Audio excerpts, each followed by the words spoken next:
Warahmatullahi wabarakatuh. Alhamdulillah, alhamdulillahilladzi khalaqal mauta wal hayata liyabluwakum ayyukum ahsanu amala. Asyhadu an la ilaha illallah wahdahu la syarikalah wa asyhadu anna alladzi la Allah bi alaman sayyidil mursalin wa imamil muttaqin wa ala alihi wa sahbihi wa man da'a bi da'wati ila yaumil qiyamah ma ba'du. Wa qala Allah ta'ala fil Qur'anil Karim, a'udzu billahi minasyaitonir rajim. Bismillahirrahmanirrahim.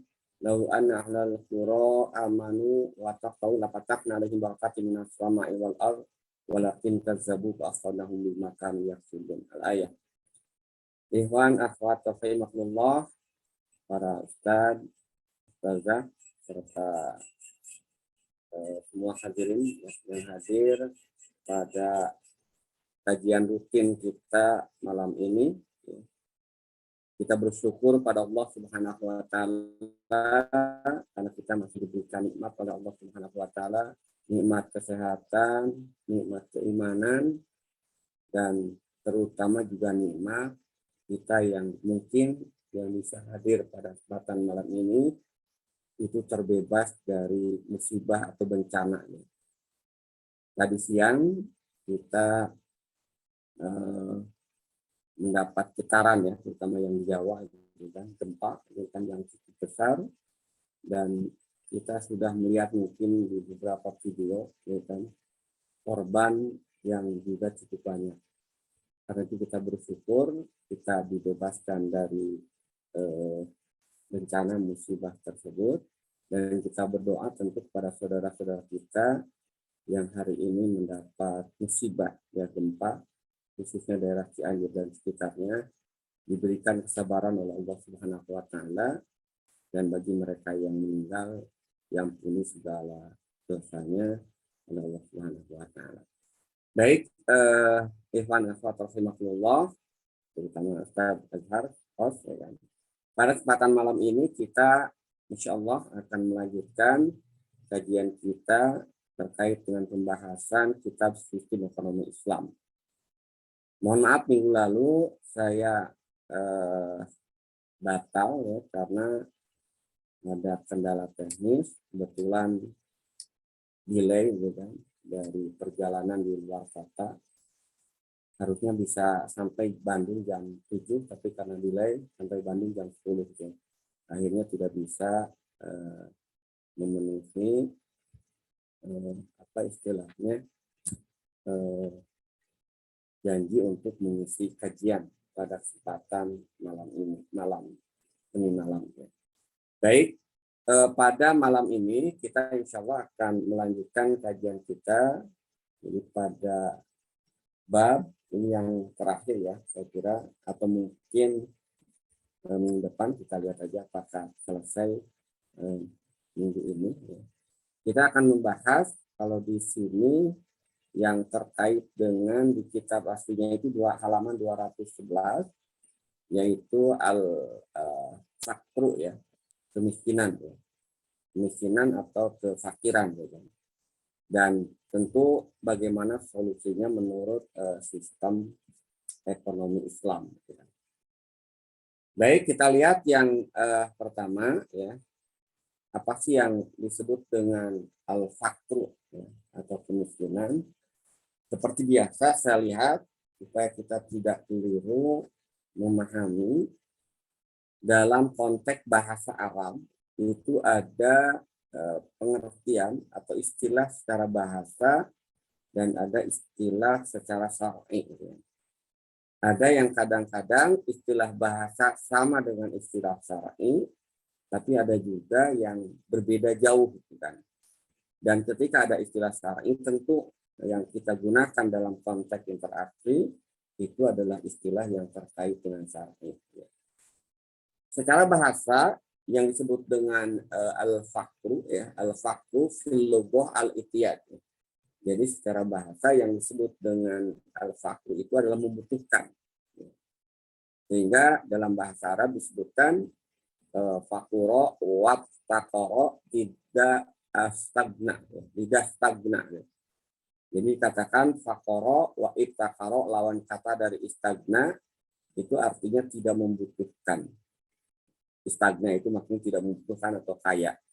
Jadi fakro atau fakir itu berarti lawan kata dari kaya. Itu secara bahasa. Tapi juga nanti kita lihat secara istilah baik fakir maupun kaya itu juga memiliki makna yang khas, makna yang tersendiri. Nah, itu secara bahasa. Nah, sementara secara istilah syariat ya, yang disebut dengan fakir wal fakiru fi syar'i, istilah fakir menurut istilah syar'i atau pengertian fakir menurut syar'i itu adalah wal muhtaju dha'ifu al-hal alladhi yas'alu. Jadi yang disebut dengan fakir ya, adalah orang yang membutuhkan, wal muhtaj ya, orang yang membutuhkan dan lemah keadaannya. Alladzi la yas'alu, dan orang tersebut tidak diminta, tidak bisa diminta. Artinya berarti dia tidak memiliki apa-apa gitu kan. Tidak bisa diminta atau orang yang masih membutuhkan ya. Nah, definisi ini itu bisa diambil dari beberapa pendapat asar para sahabat. Misalnya Mujahid mengatakan yang disebut dengan al-fakir itu adalah alladzi yas'alu, orang yang tidak bisa diminta. Jadi orang yang fakir itu adalah orang yang tidak bisa diminta. Nah, sementara dari yang lain juga sama, dari Jabir bin Zaid itu juga menyatakan hal sama, al-fakiru alladzi la yas'alu. Sementara Al-Ikrimah belum menyebutkan al-fakir itu al-dhaif. Yang fakir itu adalah orang yang lemah.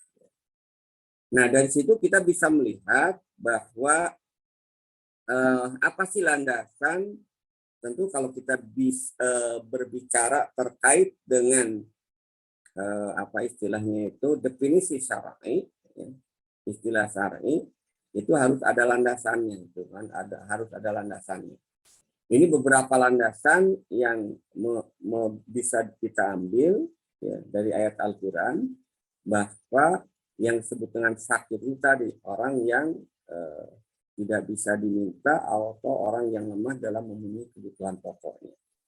Dalam Al-Quran surat Al-Qasas ayat 24, Allah Subhanahu wa taala berfirman, Rabbi inni lima anzalta illayya min khairin fakirin. Dalam ayat ini disebutkan, ya Rabbi, sesungguhnya aku sangat membutuhkan suatu kebaikan yang engkau turunkan kepadaku.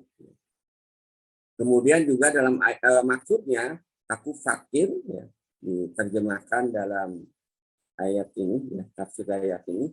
Maksudnya itu adalah aku fakir atau membutuhkan kebaikan apapun yang akan turun kepadaku, baik sedikit maupun banyak. Begitu juga dalam ayat lain, wa'atimul ba'isal fakir. Ya, Allah Subhanahu wa taala juga berfirman, dan sebagian lagi berikanlah kepadaku orang yang sengsara, berikanlah kepada orang yang sengsara lagi fakir. Maksudnya kata ba'is dalam ayat ini adalah orang yang tertimpa kesengsaraan atau kemelaratan. Itu adalah pengertian fakir ya menurut istilah syariat. Nah, dalam konteks bahasa Indonesia dan Arab juga kita sering dirancukan juga dengan istilah miskin. Lalu apa sih perbedaan antara fakir dan miskin? Kadang-kadang bisa sama, kadang-kadang juga maknanya berbeda. Ya. Nah, tapi kalau kita lihat nanti dalam pembahasan objek zakat, sebenarnya antara fakir dan miskin ya dua-duanya itu adalah mustahik ya, orang yang berhak untuk menerima zakat ya. Nah, tapi sebenarnya secara bahasa dan secara istilah itu beda gitu kan, antara fakir dengan miskin. Nah, apa perbedaan fakir dengan miskin ya? Kalau kita lihat dalam kitab Nizamul Iqtisad Syekh Taqiyuddin juga, dan juga saya ambil juga dalam kitab yang lain, misalnya Al-Amwal fi Daulah Khilafah, itu dibedakan pengertian fakir dengan miskin. Ya kan? Apa yang disebut dengan fakir, ya, al-fakir atau jamaknya fuqara, itu adalah humul ladzina yamlikuna amwalan walakin nafaqatihim aktsaru mimma yamlikuna.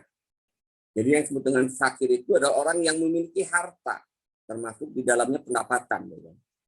Akan tetapi pengeluarannya, nafkahnya itu lebih besar dibandingkan dengan harta atau pendapatan yang dimiliki. Secara rasa bahasa, kadang-kadang kita melihat orang fakir itu lebih miskin dibandingkan dengan orang miskin. Ya kan? Ternyata secara bahasa Arab terbalik gitu kan. Ternyata orang fakir itu lebih kaya, ya, lebih ada dibandingkan dengan orang miskin, ya kan. Justru yang paling menderita itu orang miskin, ya kan. Nah, kadang-kadang secara rasa bahasa, kadang-kadang kita melihat orang fakir, ya. Padahal orang fakir itu lebih baik dibandingkan dengan orang miskin. Nah, apa secara definisi orang miskin? Secara definisi orang miskin itu adalah humul ladzina la yamlikun amwalan wa laysat lahum warodat. Jadi kalau miskin itu adalah orang yang tidak memiliki harta dan juga tidak memiliki pendapatan atau pekerjaan, ya kan. Jadi lebih parah dibandingkan dengan fakir, ya kan. Kalau di gambar ini saya tunjukkan, ya kan, contoh ya orang fakir itu adalah tukang beca, dia masih punya pendapatan, ya. Tapi pendapatan ini tentu tidak memenuhi ya kebutuhan pokoknya. Nah nanti juga kita lihat dalam perspektif Islam kebutuhan pokok juga kemudian dibatasi. Nah sementara orang miskin ini saya gambarkan, saya dapatkan ini ya sama sekali dia tidak punya pendapatan, tidak punya harta, hidup pun kemudian terlunta di mana-mana. Itu saya kira pengertian fakir dan pengertian miskin. Kenapa ini perlu kemudian dipahami? Karena nanti kaitannya dengan solusi ya. Solusi bagaimana mengentaskan kemiskinan dan juga solusi standar apa sih yang disebut dengan miskin atau fakir menurut pandangan syariat Islam. Itu yang pertama. Nah, poin yang kedua itu adalah terkait dengan dijelaskan dalam kitab Fiqh Taqiyuddin itu bagaimana sih Islam mengatasi kemiskinan.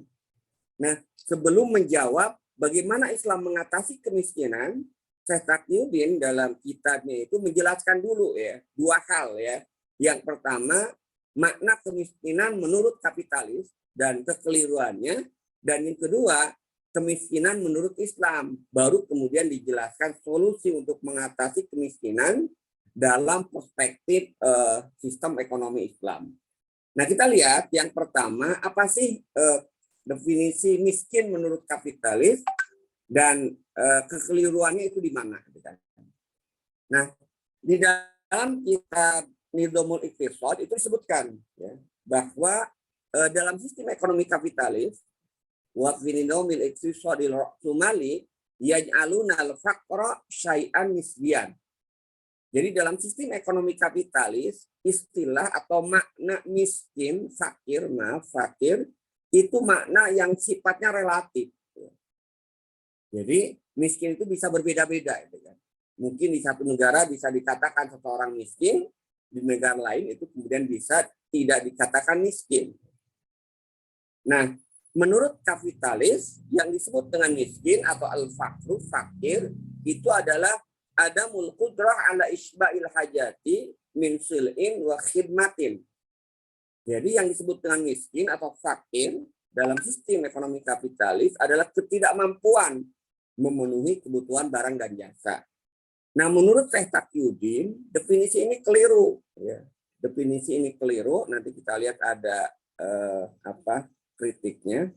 Nah, dari definisi kapitalis terkait dengan kemiskinan ini, ya, kenapa keliru? Yang pertama, nanti kita lihat di sini sebutkan, ya, menurut sistem kapitalis, kebutuhan itu nanti berkembang mengikuti perkembangan materi dan kemajuan masyarakat. Jadi kalau ini definisi ini, ya, kenapa kemudian sistem ekonomi kapitalis mengatakan bahwa kemiskinan itu relatif, ya, karena menurut mereka kebutuhan manusia itu berkembang mengikuti perkembangan materi dan kemajuan masyarakat. Kalau sampai pada titik ini kadang-kadang bisa benar, gitu kan. Misalnya itu kan hari ini ya mungkin ya kuota lah bahasanya gitu kan, atau juga charger itu menjadi kebutuhan yang dulu mungkin itu tidak jadi kebutuhan. Cuman masalahnya itu kebutuhan pokok atau bukan. Nah itu gitu kan. Nah, sistem kapitalis itu tidak memandang sampai seperti itu ya. Kenapa keliru? Karena dia berhenti bahwa itu adalah kebutuhan. Sehingga kebutuhan itu bisa berkembang. Dulu tidak dibutuhkan, sekarang dibutuhkan. Itu yang pertama, ya kan. Kemudian yang kedua, ya kaitannya dengan pemenuhan kebutuhan tadi dalam sistem kapitalis, kebutuhan menurut mereka itu berbeda-beda untuk setiap individu, ya kan. Karena tadi kebutuhan itu berkembang mengikuti perkembangan materi dan kemajuan masyarakat, maka kebutuhan menurut kapital itu bisa berbeda-beda setiap individu dan umat sesuai dengan kemajuannya. Jadi dari sini nanti akan berkembang berikutnya kesalahan dalam memaknai kebutuhan yang berkembang tadi, kesalahan dalam mendefinisikan bahwa kebutuhan itu bisa berbeda setiap individu. Maka poin yang ketiga dalam sistem ekonomi kapitalis, standar pemenuhan kebutuhan negara maju dan negara berkembang itu berbeda, gitu kan? Yang pada akhirnya, gitu kan, standar kaya dan miskin berbeda antara masyarakat maju dengan masyarakat yang berkembang. Sorry, ini bukan masyarakat maju dan kaya, masyarakat maju dan masyarakat berkembang. Itu beda. Nah, apa contohnya, gitu kan? Kita lihat, ya kan? Jadi standar kemiskinan itu bisa berbeda-beda dalam sistem ekonomi kapitalis, gitu kan? Misalnya di Eropa, ya, di negara kaya, seorang individu yang tidak bisa memenuhi kebutuhan sekunder, tidak punya TV, tidak punya handphone, tidak punya sepeda motor, itu bisa dianggap miskin.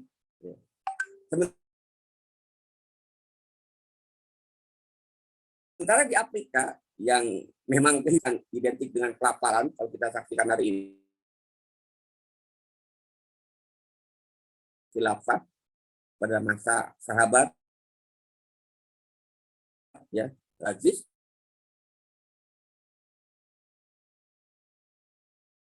itu makmur, sampai tidak ada orang yang mau menerima hidup bawah sistem kapitalis. Ya, Afrika yang kita dengar itu adalah dengan kemiskinan. Nah, di Afrika dalam pandangan kapitalis yang disebut dengan miskin, tidak dianggap miskin, ya, individu yang tidak bisa memenuhi kebutuhan sekunder. Jadi kalau di Afrika orang yang tidak punya televisi, tidak punya handphone, itu tidak dianggap miskin.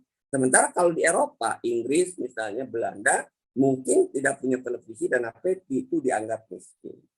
Nah, dari definisi ini, dari fakta ini jelas, menurut Syekh Taqiyuddin keliru, gitu kan?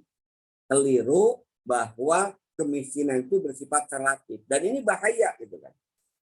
Kenapa kelirunya? Beliau menyebutkan 3 hal ya di dalam kitab itu. Yang pertama, berarti sistem ekonomi kapitalis itu telah menjadikan makna benda itu menjadi hanya sekedar anggapan saja.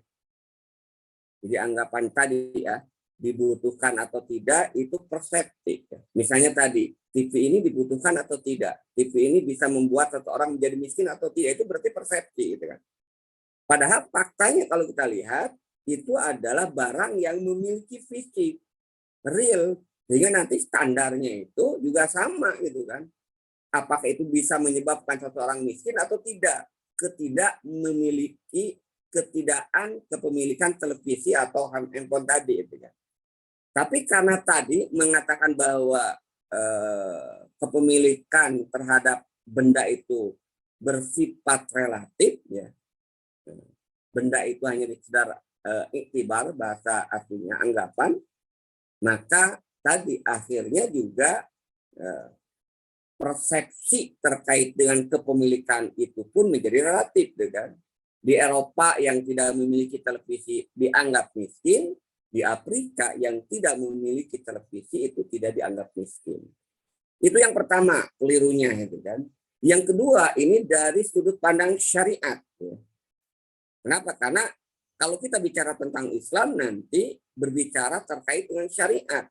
Kalau definisi miskin itu berbeda-beda, wah itu bahaya. Sehingga nanti ketika mengeluarkan zakat juga bisa, wah ini enggak salah, ini benar, gitu kan. Kenapa? Karena definisi miskin dan kemudian kayanya bisa beda-beda, itu kan. Nah, sementara kalau kita lihat dalam perspektif Islam, hukum syara yang berlaku untuk manusia itu akan menjadi sistem yang kalau definisi kaya dan miskin berbeda-beda tadi, maka ini akan repot, kan? Kenapa? Karena hukum syara yang diberlakukan untuk manusia itu berarti nanti akan berbeda-beda sesuai dengan keberagaman personalnya.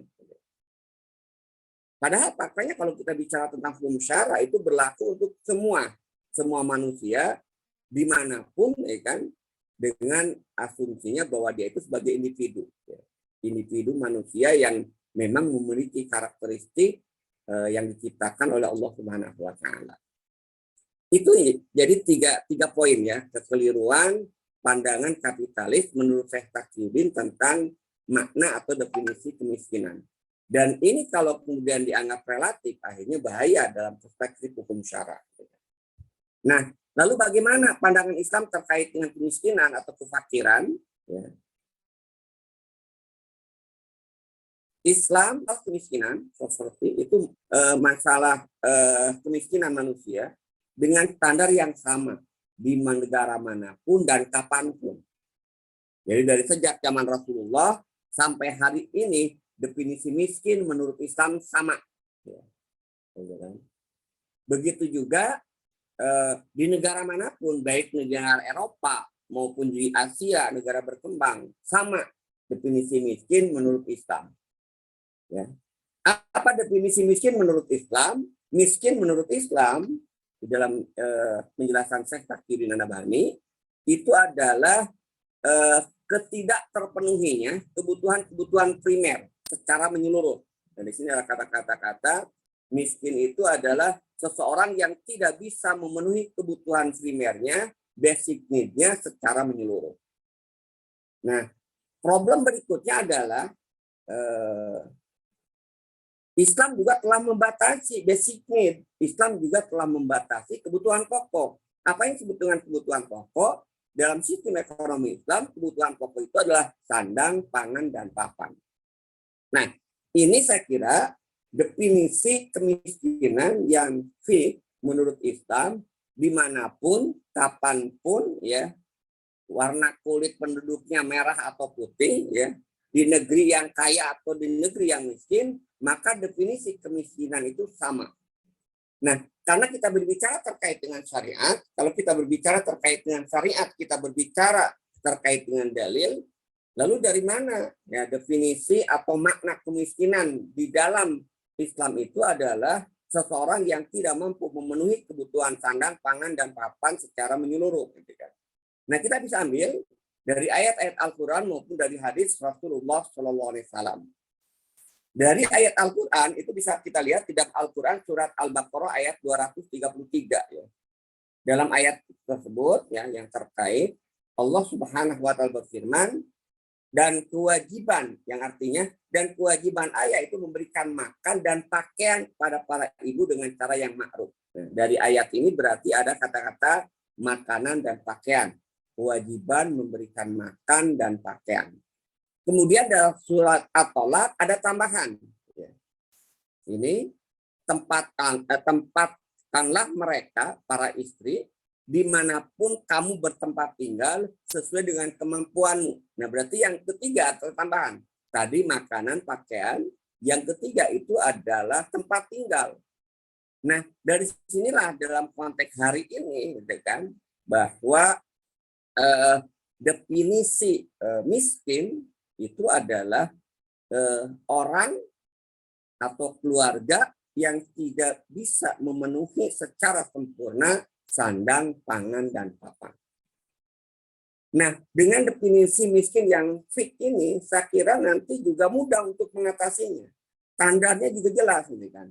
Nah, dari sinilah kemudian syariat Islam juga yang dijelaskan oleh Syekh Taqiyuddin itu menjelaskan dengan jelas bagaimana mekanisme ya dalam mengatasi kemiskinan. Sehingga jelas juga karena definisi miskin jelas, maka juga mengatasi kemiskinan juga jelas.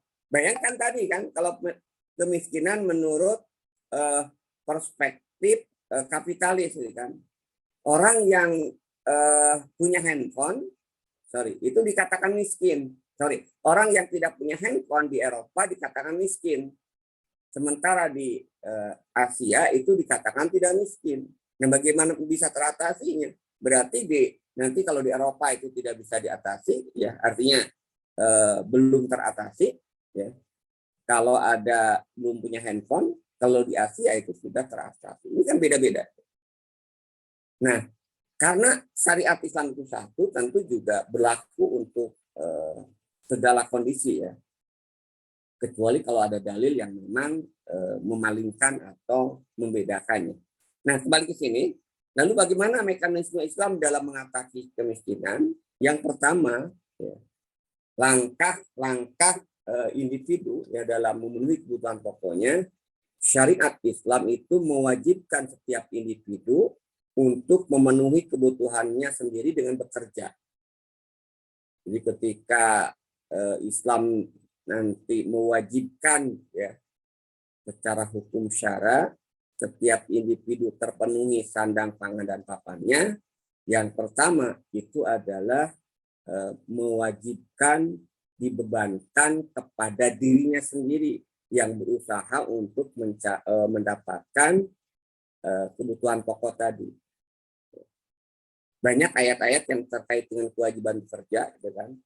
Quran surat Al-Mulk misalnya, dialah Allah yang menjadikan bumi ini mudah bagi kamu, maka berjalanlah di segala penjurunya serta makanlah sebagian rezekinya. Ayat lain Al-Jumu'ah, faidat qudiyatis sholat fantasyiru fil ard. Jika sudah diselesaikan sholat Jumat, maka bertebarlah kalian di muka bumi dan carilah karunia Allah dan ingatlah Allah sebanyak-banyaknya supaya kamu beruntung. Dalam ayat lain, Allah yang menundukkan lautan untukmu supaya kapal-kapal dapat berlayar padanya dengan izinnya dan supaya kamu dapat mencari sebagian karunia-Nya dan mudah-mudahan kamu termasuk orang yang bersyukur. Bahkan bukan hanya Allah memberikan penjelasan terkait dengan wajibnya bekerja, bahkan Allah juga memberikan dorongan yang luar biasa tentang posisi orang yang bekerja. Rasul menyatakan dalam salah satu hadisnya, tidaklah seseorang di antara kamu makan satu makanan itu lebih baik daripada makan dari hasil keringatnya sendiri. Bahkan dalam hadis riwayat Imam Ahmad itu dan juga hadis riwayat Abu Nuaim itu ternyata, ya, bekerja itu bisa menyebabkan seseorang diampuni dosanya oleh Allah Subhanahu wa taala. Bisa menjadi penghapus dosa itu. Hadis riwayat Imam Ahmad misalnya, barang siapa yang pada malam hari merasakan kelelahan dari upaya keterampilan kedua tangannya pada siang hari, maka pada malam itu ia diampuni oleh Allah Subhanahu wa taala. Luar biasa itu dalam Islam itu kan. Bekerja itu bisa menyebabkan seseorang diampuni dosanya. Dan menariknya lagi dalam hadis yang lain, Rasulullah kemudian pernah menyatakan ada dosa yang tidak bisa dihapuskan oleh pahala saum dan sholat. Kemudian sahabat bertanya, apa yang bisa menghapuskannya ya Rasulullah? Kata Rasulullah, bekerja atau kesusahan dalam mencari nafkah kehidupan. Jadi ini saya kira dorongan yang luar biasa dalam Islam agar orang itu kemudian bekerja. Banyak saya kira hadis-hadis yang lainnya. Dalam hadis lain Rasul pernah mencium tangan Sa'ad bin Mu'adz, karena tangan Sa'ad bin Mu'adz itu kapal, bukan kapalan ya, kalau bahasa sekarang itu menebal karena sering digunakan untuk memegang kampak. Nah, tapi tentu maknanya bukan kapalannya itu, bukan menebalnya itu, kerja kerasnya itu sebenarnya gitu kan. Karena nanti kalau yang kerjanya tidak memegang kampak gitu kan, tapi halus-halus saja, berarti seolah-olah tidak dicintai, tidak seperti itu maknanya itu kan. Tapi maknanya kalau saya pahami ini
Apa terputus ya tadi?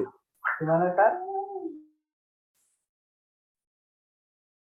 Udah terdengar lagi? Sudah, Ustaz. Apa?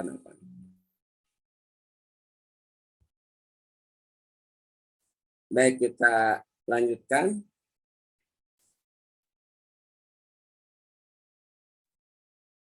Nah, kedua, ya, kalau tadi diwajibkan untuk bekerja, pertanyaannya kan bagaimana kalau seseorang itu kemudian dia mau bekerja tapi dia tidak punya lapangan pekerjaan, mau usaha tapi kemudian tidak punya modal. Bagaimana pandangan Islam? Ya, disinilah yang kedua itu kan solusi dalam sistem ekonomi Islam, kewajiban negara itu menyediakan lapangan pekerjaan. Saya sering sampaikan kalau kita melihat dalam konteks ini ya, ketika apa istilahnya itu Rasulullah itu sangat baik ya. Misalnya ada orang yang minta pada Rasulullah belum makan dikasih, kemudian minta dikasih lagi, gitu kan. Ada orang yang melihat bahwa ini semata-mata posisi Rasulullah sebagai pribadi yang baik ya, dan juga kemudian murah hati. Gitu. Tapi sebenarnya bukan itu ya. Kalau kita lihat hadis itu menggambarkan bahwa Rasulullah SAW itu sebagai kepala negara. Karena dalam satu kesempatan itu ada orang sampai 3 kali datang kepada Rasulullah minta untuk makan. Nah pada hari yang ketiga kalinya Rasul mengatakan orang itu dikasihkan 2 dirham, kata Rasulullah 1 dirham gunakan untuk makan, 1 dirham bekerjalah ya. Artinya di sini kemudian punya implikasi hukum, dikaitkan juga dengan hadis lain di mana Rasul menyatakan al imamu ra'in wa huwa mas'ulun an ra'iyatihi. Maka dalam pandangan Islam, negara wajib itu bertanggung jawab untuk menyediakan lapangan pekerjaan bagi rakyatnya, memberikan modal jika rakyat kemudian tidak memiliki pekerjaan ya, atau tidak punya dana untuk mengolah tanah atau juga sumber daya yang dia miliki. Nah itu kemudian menjadi tanggung jawab negara. Jadi intinya negara dalam sistem ekonomi Islam wajib menyediakan sarana dan kesempatan kerja sehingga individu tadi bisa memenuhi kebutuhan pokoknya. Pertanyaan berikutnya adalah bagaimana kalau setelah dia ya diberikan ya kesempatan untuk bekerja ya. Ini kelihatan kita pindah ini ada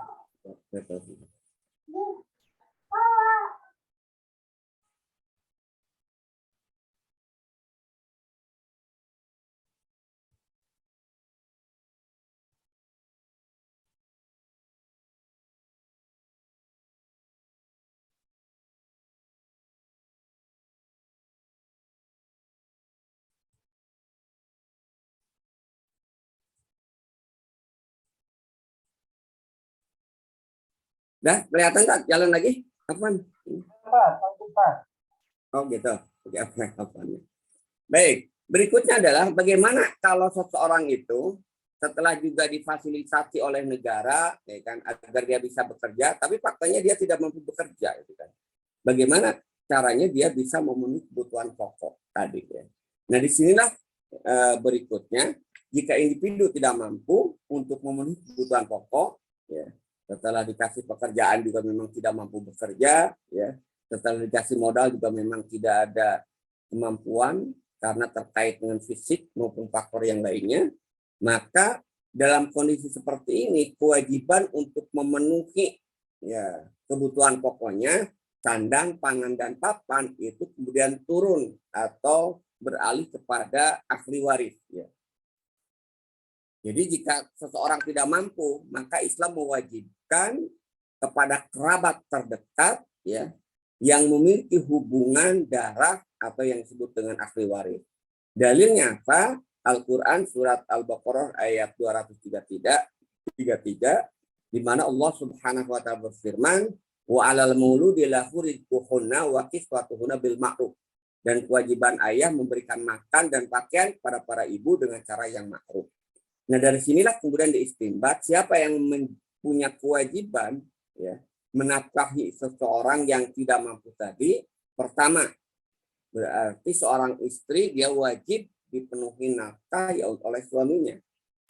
Ayah wajib menafkahi anaknya. Anak kebalikannya juga wajib menafkahi kedua orang tuanya.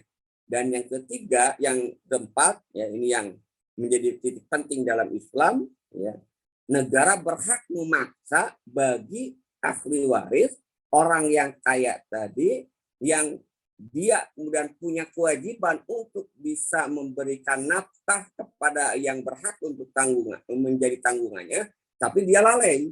Ya. Maka dalam sistem ekonomi Islam, negara bisa dipaksa. Gitu. Itu yang berikutnya. Nah, pertanyaannya, lalu dari mana negara untuk bisa kalau ahli warisnya itu kemudian tidak ada, ya, agak ngeblank tadi. Jadi kalau ahli waris kemudian dia itu tidak ada, kalau dalam bahasa Sunda itu pahatul lalis, ya, orang yang tidak punya sanak famili, lalu kewajiban untuk memberikan nafkah itu siapa? Atau ada saudaranya, tapi sama-sama saudaranya ahli warisnya juga miskin juga, itu kan? Jangankan untuk menanggung jawab untuk memberikan nafkah pada yang lain, dia dan keluarganya juga sama-sama dalam keadaan fuqara tadi, sama-sama dalam keadaan miskin. Nah, kalau dalam kondisi seperti ini, siapa yang bertanggung jawab? Sementara secara fikih tadi, secara syariat, setiap individu itu wajib terpenuhi kebutuhan sandang, pangan, dan papannya. Nah, dari sinilah kemudian ketika tidak ada ahli waris, dalam sistem ekonomi Islam, kewajiban itu kemudian beralih kepada negara. Nah, negara dari mana untuk mendapatkan harta tersebut, ya, sehingga bisa ya memberikan jaminan kebutuhan pokok terhadap individu yang membutuhkan? Itu sumbernya ya ada dua. Sumber yang pertama itu sumber dari zakat, harta zakat. Jadi dalam salah satu hadis, ya, Rasulullah SAW bersabda, man mata taroka malan fal yarishu. Barang siapa yang mati dan meninggalkan harta, maka harta itu untuk ahli warisnya. Waman mata taroka kala, kalau dalam hadis ini failaina. Dalam riwayat lain, waman mata taroka dainan audayaan fal yatini fa'ana maulaku. Tapi barang siapa yang meninggalkan hutang atau orang-orang yang lemah, kata Rasulullah, maka datanglah mereka kepadaku sebab aku adalah penanggung jawabnya. Nah, ini mengisyaratkan bahwa dalam Islam, ya, orang-orang yang lemah, yang dia kemudian tidak memiliki ahli waris, itu menjadi tanggung jawab negara. Nah, sumbernya dari mana? Sumbernya salah satunya itu adalah harta zakat. Kenapa? Karena fakir dan miskin dalam sistem ekonomi Islam itu merupakan salah satu asnaf yang berhak untuk mendapatkan zakat. Dalilnya apa? Salah satunya adalah Al-Quran surat At-Taubah ayat 60, ya. Dalam ayat ini Allah Subhanahu wa taala berfirman, "Innamas shadaqah lil fuqara'i." Sesungguhnya sedekah atau harta zakat itu untuk orang-orang fakir, wal masakin, dan untuk orang-orang miskin. Itu kalau tidak ada ahli waris, maka kewajiban itu memenuhi kebutuhan pokok itu beralih kepada negara yang sumbernya itu dari zakat. Pertanyaan berikutnya, gimana kalau ternyata ya zakat pun tidak ada, gitu kan? Baitul mal yang lainnya pun dalam keadaan kosong. Karena kalau sumber zakat tidak ada, kemudian ternyata ada sumber lain di baitul mal, itu harus segera diberikan. Nah, kalau ternyata di baitul mal zakat juga tidak ada, ya, sumber lain dari zakat juga dalam keadaan kosong, maka kewajiban berikutnya tetap berada pada pundak negara. Negara itu wajib memungut dari harta orang-orang kaya, ya, yang disebut dengan dzaribah. Ya. Nah, apa dalilnya? Ya, dalam salah satu hadis yang diriwayatkan oleh Imam Ahmad, Rasulullah SAW bersabda, ayyuma ahlu urfah alfah asbaha fihim amruun ya'iun faqad bari'at minhum zimatullahi tabaraka wa ta'ala.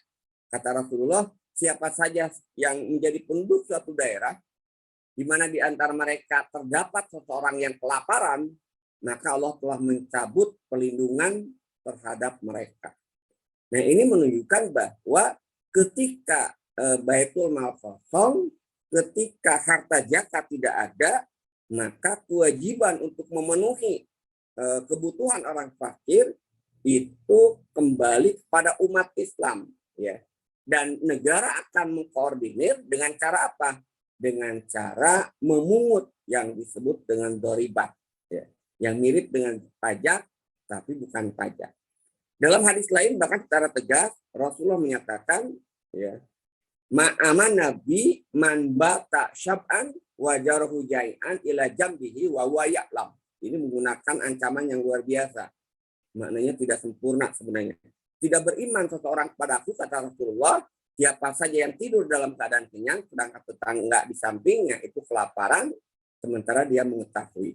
Nah, dari situlah kita lihat dengan posisi itu maka orang-orang miskin fuqara tadi, ya, itu akan terpenuhi sandang, pangan, dan papannya.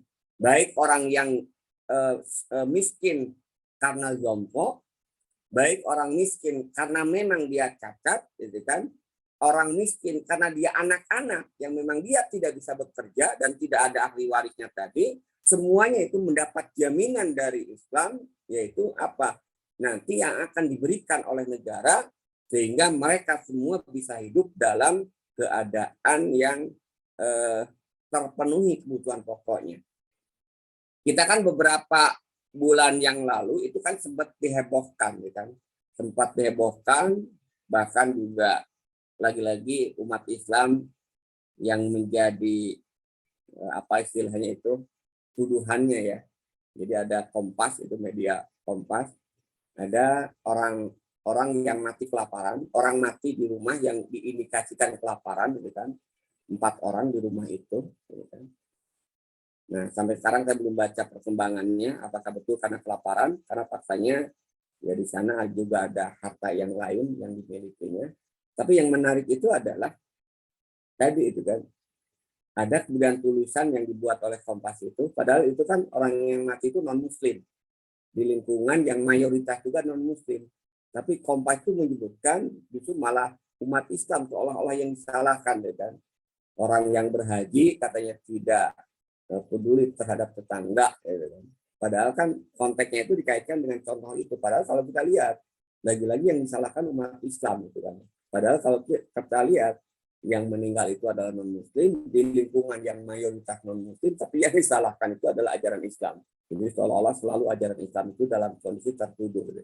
Padahal kalau kita lihat sistem ekonomi Islam ketika diterapkan itu mampu menjamin kebutuhan individu, ya, secara sempurna, sandang, pangan, dan papannya, walaupun tentu nanti untuk kebutuhan-kebutuhan yang sifatnya sekunder dan tersier, yaitu nanti diserahkan kepada individu masing-masing, tidak dijamin oleh negara. Itu saya kira, ya, yang bisa sampaikan Pak Azhar pada kesempatan ini. Sebenarnya ada satu topik lagi kalau mau saya tuntaskan, cuman saya belum selesai itu kan untuk membuat PPT-nya. Tapi intinya kan di akhir tadi nih kan, di akhir ini disebutkan bahwa yang kewajiban untuk memberikan nafkah ahli waris, kewajiban untuk memberikan nafkah orang kaya itu sebenarnya tidak semua orang, tapi dibebankan, di istilahnya itu diperintahkan kepada orang kaya. Nah, berarti problem berikutnya adalah apa sih definisi kaya menurut Islam? Ya. Sama juga, saya kira kaya dalam perspektif Islam juga tidak relatif, fix, gitu kan. Definisi kaya menurut Islam juga bukan berdasarkan asumsi, berdasarkan anggapan, tapi didasarkan fakta. Saya cuplik salah satu hadis, ya, sebagai penutup, ya, dalam materi kesempatan malam ini. hadis yang diriwayatkan oleh Al-Khamsah, berarti perawi 5, itu kan.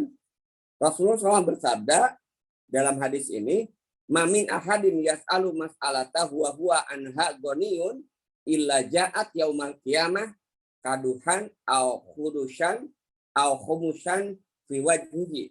Kila ya Rasulullah wa maginahu au ma yugnihi qala khamsun dirhaman au hisabuhu minaz zahabi.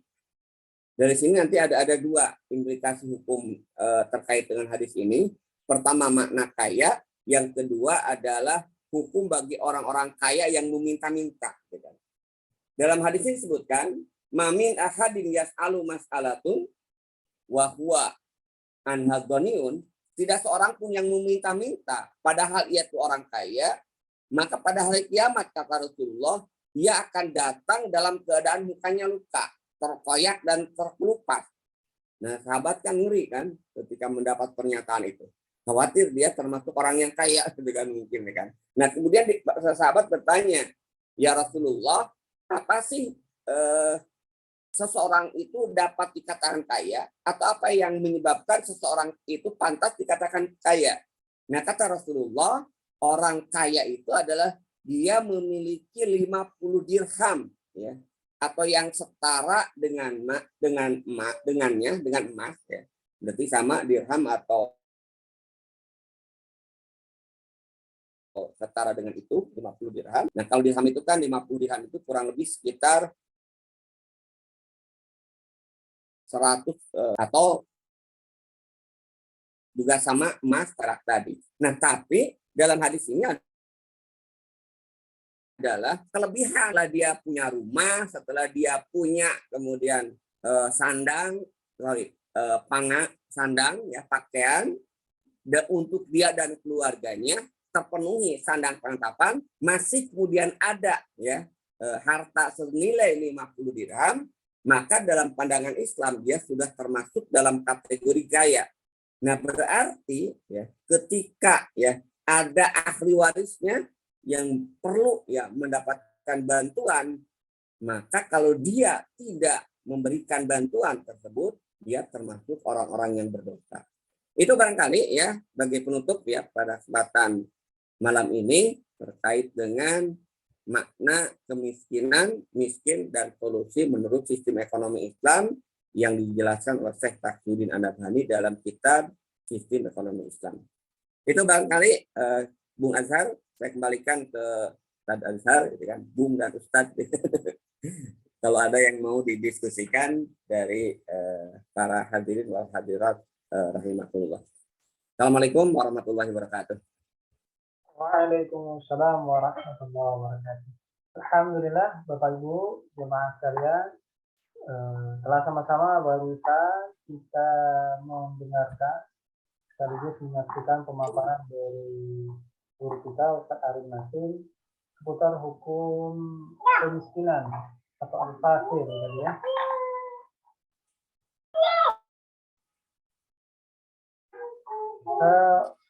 Oleh karena itu pada malam ini kami berikan kesempatan buat Bapak Ibu jika ada yang ingin bertanya seputar persoalan diskusi ataupun materi yang tadi disampaikan oleh Ustaz.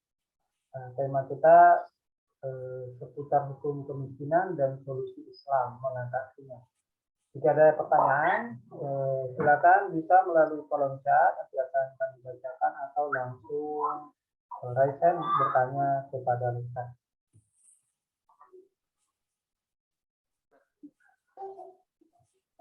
Kembali nunggu Ustaz yang lain.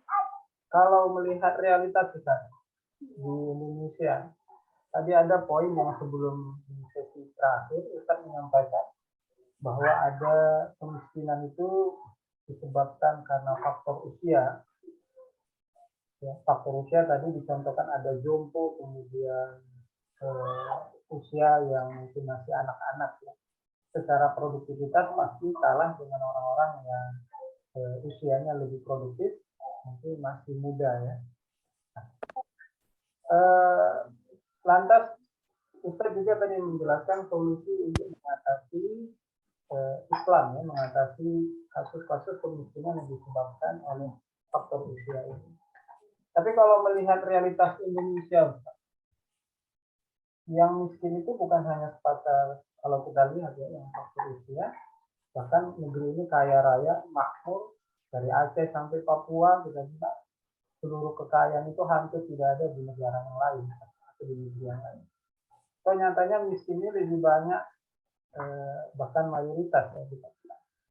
Kalau menggunakan standar kemiskinan yang dibuat oleh World Bank misalnya, pendapatan seorang per hari $2, maka kalau dikeluarkan asumsinya maka sebagian besar bahkan setengah dari penduduk Indonesia itu miskin. Nah ini persoalannya di mana nih Ustaz? Apakah layak kita rakyat yang begitu makmur negerinya bisa miskin, atau istilah lain ada muncul dimiskinkan? Iya. Pertama kalau kita lihat kalau bicara terkait dengan kemiskinan, itu ada penyebabnya itu dua ya. Jadi ada yang disebut dengan kemiskinan struktural, ya. Ada kemiskinan natural. Jadi ada orang yang miskin karena disebabkan oleh sistem, ada orang yang miskin karena disebabkan memang secara alami, gitu kan, yang memang dia ya bisa miskin dalam sistem manapun, gitu kan.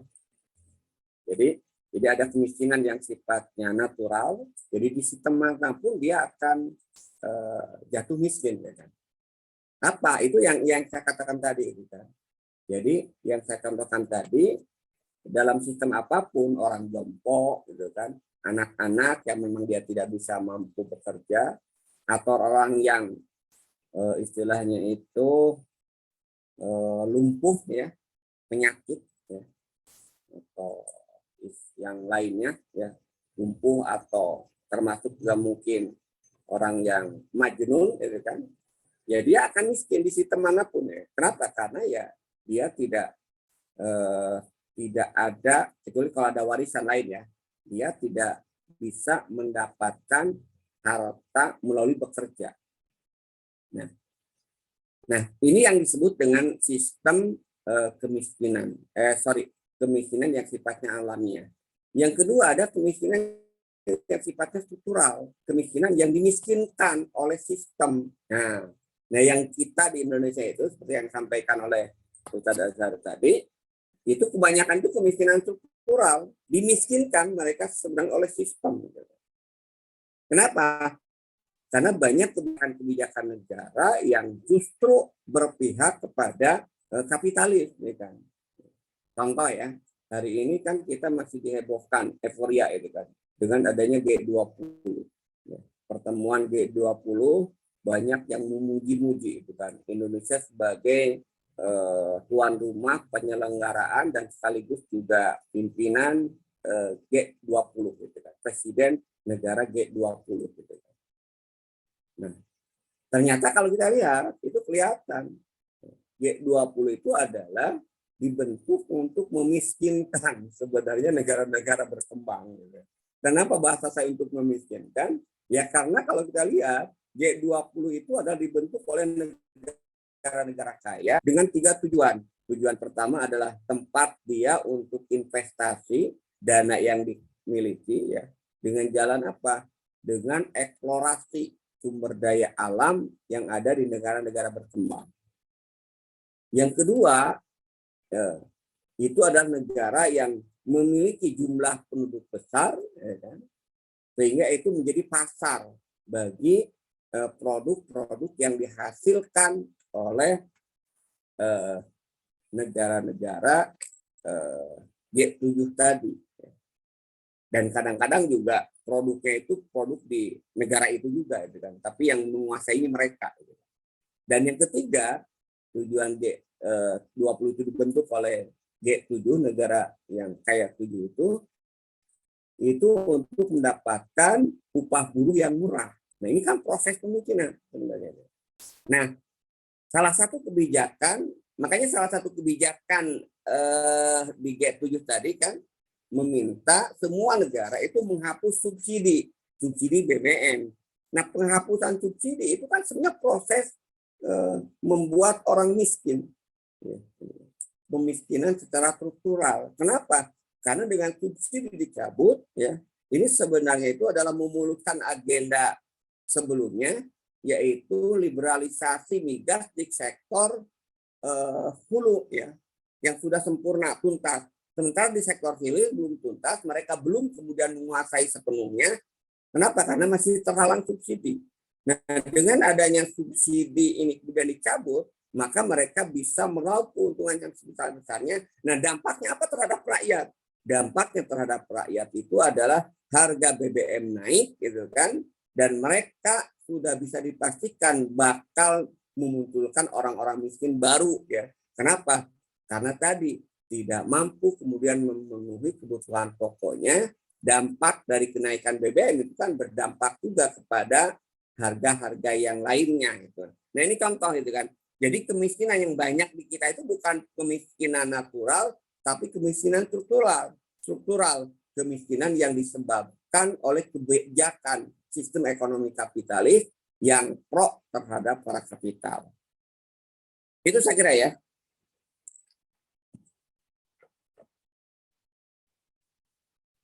Iya, kalau begitu, kalau ada muncul pertanyaan baru nih, Pak. Siapa yang memiskinkan Indonesia? Kalau melihat bahwa hari ini tadi saya mencontohkan sebab ya, yang memiskinkan Indonesia itu ya para kapitalis itu dengan menerapkan sistem ekonomi kapitalis. Nah, penguasanya itu menjadi agen perpanjangan untuk menerapkan sistem ekonomi kapitalis. Itu sebenarnya itu kan. Jadi kalau kita bicara tentang kaitannya kemiskinan itu kan kaitannya juga dengan kemerdekaan. Kita sebenarnya nggak merdeka. Kita masih terjajah. Terjajah secara modern dengan penjajahan ekonomi. Ya, sehingga akhirnya kita tetap miskin. Bahkan sebenarnya sampai kalau kita lihat ketemu dengan orang-orang dulu ya, orang-orang tua itu kan, mereka mengatakan bahwa ya sekarang itu malah hidup ini lebih susah dibandingkan dengan dulu ketika dijajah. Sampai ada yang mengatakan bahwa ya mungkin lebih baik kondisinya ya. Ini tentu bagi orang tertentu. Lagi ini kalau ini bisa relatif ya kan. Tapi ada juga yang berpendapat bahwa ya sebenarnya lebih enak dulu pada zaman jajahan. Artinya kalau kita lihat ya walaupun kita namanya merdeka, tapi kita dijajah oleh sistem ekonomi kapitalis, ya kan? Dan itulah yang menyebabkan yang memunculkan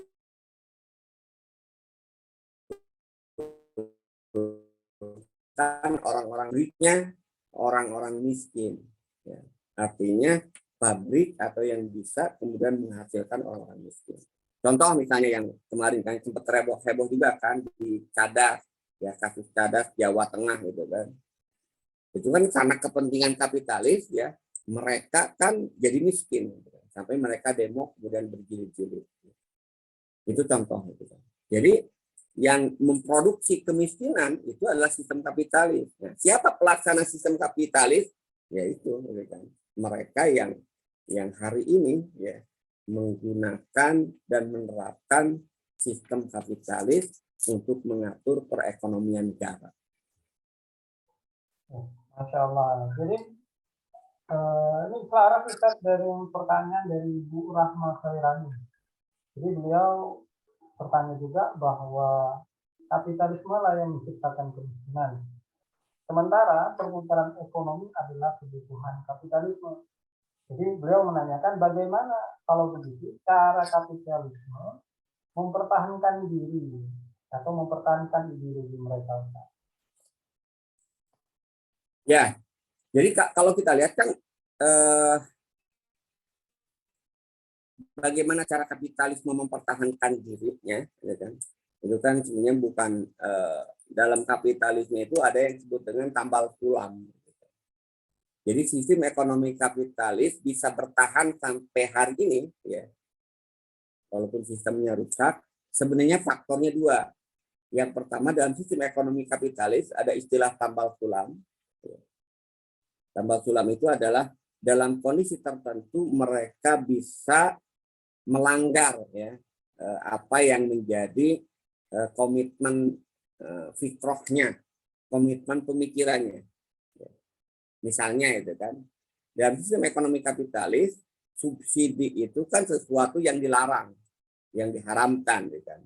Serahkan semuanya kepada mekanisme pasar, gitu kan.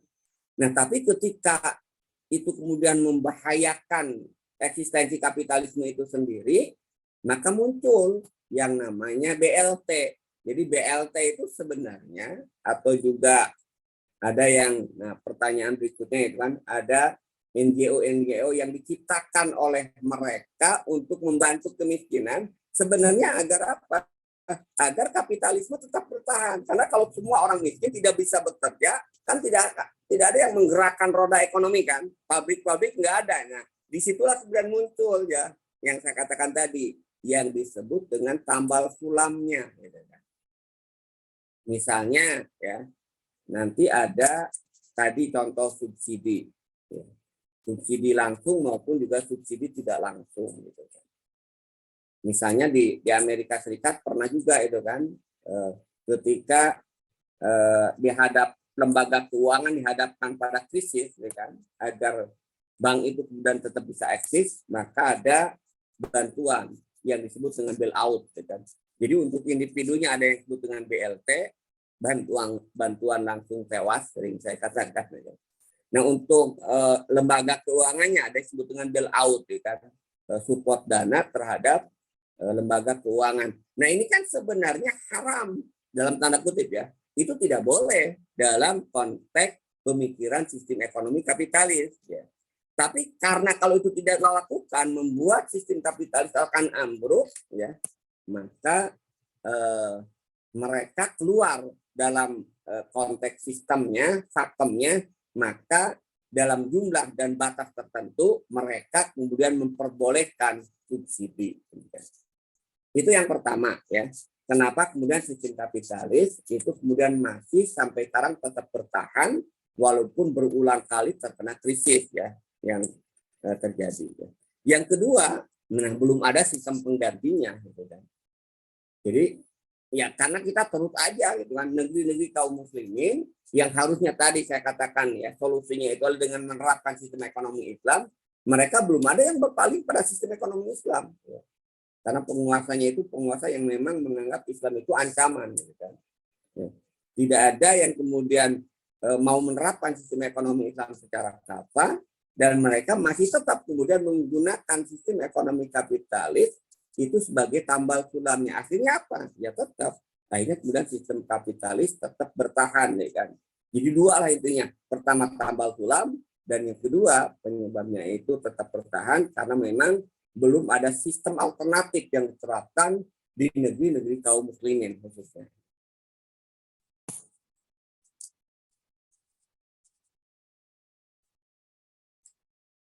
Oke. Kita lanjut pertanyaan selanjutnya ya, Ustaz ya.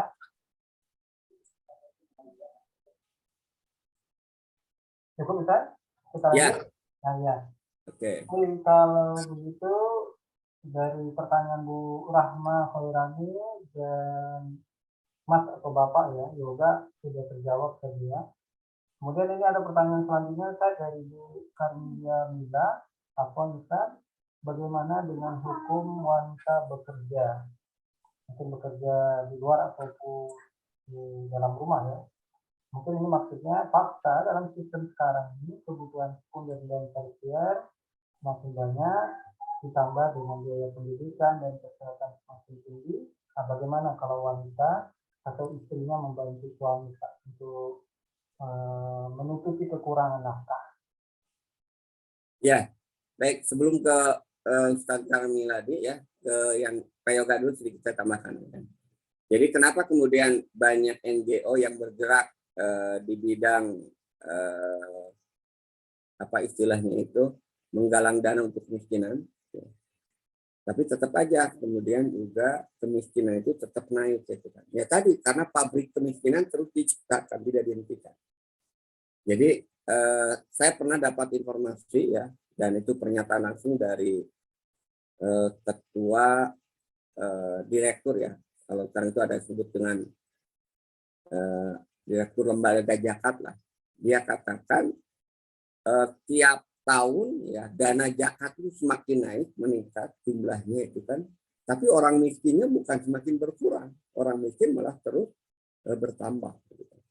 Jadi memang kalau saya lihat tadi, kenapa kemudian NGO banyak bergerak untuk mengentaskan kemiskinan, tapi ternyata orang miskin terus bertambah, karena tadi kalau bicara terkait dengan delta ya, atau perubahan ya, dana yang digunakan untuk mengentaskan kemiskinan ya, itu tidak cukup untuk menghentikan proses kemiskinan yang disebabkan oleh penerapan sistem ekonomi kapitalis. Sehingga akhirnya ya dana-dana yang terkait dengan pengentasan kemiskinan itu yaitu tidak memiliki dampak yang signifikan. Bahkan sebenarnya tadi hanya sekedar alat untuk apa? Untuk mempertahankan sistem kapitalis sehingga terus-menerus sistem kapitalis itu memproduksi orang-orang miskin dan sistemnya tetap eksis. Yang kedua itu kan dari Ustazah atau Ibu Karmiladi kan, terkait dengan bagaimana hukumnya wanita bekerja. Jadi kalau kita lihat kan kalau bicara terkait dengan hukum ya, fikih itu kan pertama kembali ke hukum asal, dan yang kedua berikutnya itu adalah fakta. Hukum asal itu akan sesuai dengan perubahan fakta. Hukum asalnya wanita bekerja itu mubah. Jadi boleh bagi wanita bekerja, bahkan itu merupakan amal soleh ya. Ketika misalnya tadi suaminya penghasilannya tidak memenuhi, ya, sehingga dia terjun untuk membantu kebutuhan keluarga, itu mubah. Gitu. Dalam kondisi saat ini maupun juga dalam kondisi ketika sistem Islam juga diterapkan. Gitu. Nah, yang kemudian nanti akan berubah, tapi ketika ya, wanita itu bekerja itu mubah hukumnya, ya, itu tetap harus mengikuti rambu-rambu, gitu kan. Rambu-rambu yang tidak boleh juga melanggar hukum syara. Gitu. Misalnya tidak boleh ketika bekerja itu sampai kemudian pada kondisi ikhtilaf ya, campur baur. Tidak boleh juga bekerja justru malah meninggalkan kewajiban. Bekerja mubah, kalau kemudian meninggalkan ada yang diwajibkan, berarti itu jadi haram. Karena dalam kaidah nanti harus dilihat itu ada yang disebut dengan dalam fikih itu aulawiyah, skala prioritas. Kalau dia kemudian melakukan bekerja sementara hukumnya mubah, sementara dia meninggalkan yang wajib, gitu kan, maka berarti jatuhnya itu adalah haram, nggak boleh. Gitu. Nah itu ya. Jadi hukumnya mubah, tapi kalau dia sampai meninggalkan yang wajib, maka bisa jadi ya dia berdosa, gitu kan. Kenapa? Karena meninggalkan yang wajib untuk mengerjakan yang mubah. Atau tadi itu kan tempat pekerjaannya itu kemudian di situ bercampur baur sehingga di situ yang tadinya mubah itu kemudian menjadi haram. Itu ya barangkali Bung Azhar dari Ibu Karmiladi. Ya, alhamdulillah. Kami rasa cukup jelas bahwa hukumnya boleh selama memang tidak melanggar kewajiban seorang istri terhadap rumah tangganya ya. Oke, kemudian pertanyaan selanjutnya, waktu kita masih cukup Ustaz? Insya Allah sampai 9:30. Ya. Berarti ada pertanyaan selanjutnya dari Mas atau Bapak Amirul Ihsan. Assalamualaikum warahmatullahi wabarakatuh. Ustaz mau tanya soal fakir miskin membutuhkan atau berkecukupan ketika negara membantu kan masyarakat umum untuk pekerjaan khusus tidak ada pekerjaan. Maksudnya gimana? Pak Amir Ustaz bisa diperjelas Pak pertanyaannya kalau ya ini apa maksudnya hukumnya atau apa gitu kan? gitu. Masih bergabung Pak Amir Ustaz, Mas? atau bapaknya?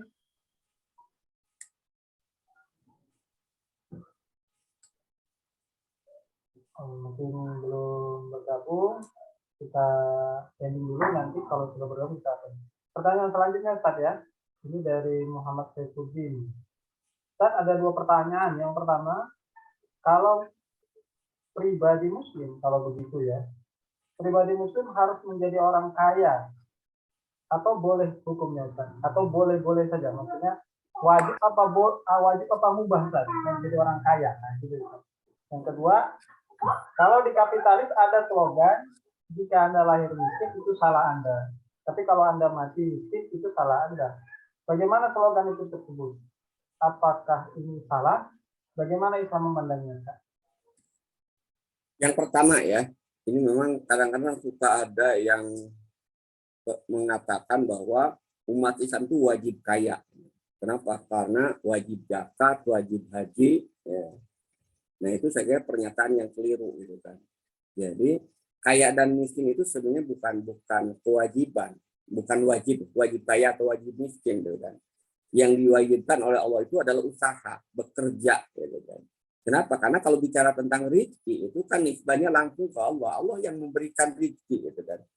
Sehingga kaya dan kemudian miskin itu dalam pandangan Islam itu adalah ujian dari Allah Subhanahu wa taala, sehingga tidak bisa dikatakan wajib, tidak bisa dikatakan juga haram gitu kan. Kalau misalnya wajib kaya berarti kalau miskin berdosa. Nah, ini kan jadi ngaco itu kan. Jadi orang udah miskin berdosa lagi gitu kan. Nah, itu kan salah gitu kan. Jadi kalau kita lihat dalam Islam itu ya tadi rezeki kan, kalau bicara terkait dengan kekayaan tadi kan, kaya atau miskin kan terkait dengan rezeki. Sementara rezeki itu adalah prerogatif Allah. Allah berikan pada seorang rezekinya banyak sehingga dia menjadi orang kaya. Ada orang yang kemudian diuji oleh Allah dengan kemiskinan sehingga kemudian rezekinya kurang. Jadi dua-duanya dalam pandangan Islam itu sama. Makanya dalam salah satu hadis kan, Rasul mengatakan dalam pandangan Islam kaya dan miskin itu sama. Kan. Orang miskin dia bersabar, orang yang bersabar itu dapat pahala. Orang yang kaya dengan kekayaannya dia bisa berinfak, bisa membantu. Dengan membantu dia juga dapat pahala. Jadi sebenarnya sama di dalam Islam, baik kaya atau miskin, dua-duanya ujian. Dua-duanya cobaan dari Allah Subhanahu wa taala. Nah, cuman masalahnya, nah berikutnya itu adalah kaya dan miskin itu kan kita nggak tahu apakah kita itu ditakdirkan kaya atau ditakdirkan miskin. Yang kita ketahui itu adalah apakah kita sudah berusaha untuk menjadi kaya atau tidak gitu kan. Nah, yang dinilai oleh Allah itu prosesnya. Apa prosesnya? Bekerja itu kan. Nah, karena itulah di dalam Islam yang wajib itu bukan kayanya. Yang haram itu bukan miskinnya gitu kan. Tapi yang wajib di dalam Islam itu adalah bekerja, yang haram itu adalah bermalas-malasan ya kan. Jadi wajib bekerja, haram untuk bermalas-malasan. Sampaikan tadi ya. Bahkan sampai juga diharamkan sebenarnya meminta-minta. Bagi siapa? Jadi bagi orang kaya atau mencari kekayaan dengan cara meminta-minta. Itu yang diharamkan oleh Islam itu kan. Itu ya yang pertama itu kan. Kemudian yang kedua, kalau ada slogan tadi ya dalam kapitalis, jika Anda lahir miskin itu bukan salah Anda, tapi kalau Anda mati miskin itu salah Anda. Ini juga ya pernyataan itu juga salah gitu kan. Karena tadi ya kalau yang pertama bukan, kalau lahir miskin itu bukan salah Anda, ya mungkin maksudnya itu takdir. Kita dilahirkan dari orang kaya, kita dilahirkan orang miskin, ya itu takdir, tidak bisa minta gitu kan. Ya tapi juga tidak sepenuhnya pernyataan ini juga benar, karena dalam pandangan Islam tadi ya itu miskin dan kaya itu adalah ujian gitu kan. Jadi bukan salah manusianya. Yang salah itu adalah mensikapinya. Nah, tadi jadi yang salah dalam pandangan Islam itu bukan miskin atau kayanya. Yang salah dalam pandangan Islam itu kalau dia salah dalam mensikapinya. Jadi seseorang kaya, seseorang miskin itu belum tentu salah. Yang salah itu adalah mensikapi bagaimana miskin atau bagaimana kaya. Nah, begitu juga ketika kemudian seseorang mati dalam keadaan miskin. Ya, wah, kalau salah berarti berdosa. Nah, ini parah juga. Gitu kan. Padahal dalam hadis tadi Rasul menyatakan kan, ada orang yang miskin mati dalam keadaan miskin. Bahkan dalam keadaan punya utang. Gitu kan. Dan itu tidak berdosa. Karena tidak berdosa berarti tidak bersalah. Gitu kan. Selama tadi prosesnya itu memang dilakukan. Gitu kan. Kan hadis tadi dengan tegas menyatakan, mana tatarok kamalan falyarisu, wa mana tatarok kadainan audayaan falyatini fa'ana maulahu. Rasul bahkan akan membayarkan utang, gitu kan, orang yang mati yang punya utang. Jadi orang yang mati, kata Rasulullah, yang wafat punya harta itu untuk ahli warisnya. Tapi kalau dia miskin meninggalkan utang atau meninggalkan orang-orang yang lemah, falyatini, maka datanglah kepadaku, kata Rasulullah, karena akulah akan mengurusnya, aku akan membayarkannya. Kalau punya utang, dijamin dalam Islam itu, utang itu dibayarkan oleh negara. Nah, ini kan sejahteranya enggak luar biasa sekali sistem Islam jaminan kesejahteraan. Jadi sampai orang mati pun dijamin, apalagi orang yang masih hidup gitu kan. Orang yang mati pun punya utang itu dijamin oleh negara, gitu kan. Apalagi yang masih hidup. Gitu kan. Kalau dalam kapitalis kan sebaliknya kan, orang lahir sudah dibebani dengan utang. Gitu kan. Boro-boro dan rakyat itu dibayarkan utangnya, bahkan justru rakyat itu kemudian dibebani dengan utang bahkan sampai beberapa generasi. Gitu kan. Lewat apa? Lewat pajak yang semakin mencekik. Gitu kan. Mereka kan enak aja. Rejim ini utang yang triliunan, ribuan.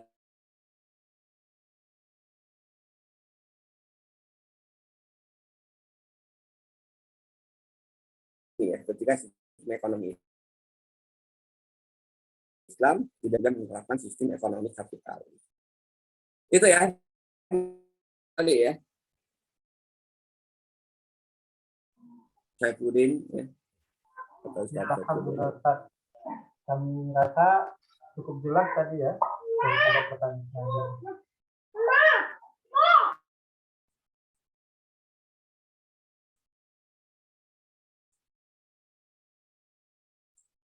Jadi kalau tadi ada pertanyaan tambahan, bagaimana prosesnya yang menjadi kewajiban dihisab. Nah kalau dari prosesnya harus maksimal. Nah kalau bicara proses tadi ya, itu, nah kita lihat kalau bicara terkait dengan proses, nanti kaitannya dengan aulawiyat. Dan Islam lagi-lagi ada fikul aulawiyat, skala prioritas. Gitu. Jadi skala prioritas, gitu kan. Misalnya ya tadi kan, makanya kan yang harus dipahami itu kaya itu tidak wajib, gitu kan. Yang wajib itu usaha, gitu kan. Yang wajib itu adalah memenuhi kebutuhan pokok, sandang, pangan, dan papan. Gitu kan. Sementara kebutuhan tersier, sekunder, dan tersier itu hukumnya mubah atau sunnah atau mubah, gitu kan. Tergantung, gitu kan. Yang wajib dipenuhi oleh seseorang itu adalah kebutuhan pokoknya, sandang, pangan, dan papan. Nah, karena itu bekerja pun yang wajibnya itu adalah tadi dalam rangka memenuhi kebutuhan pokok, sandang, pangan, dan papan. Lebih dari itu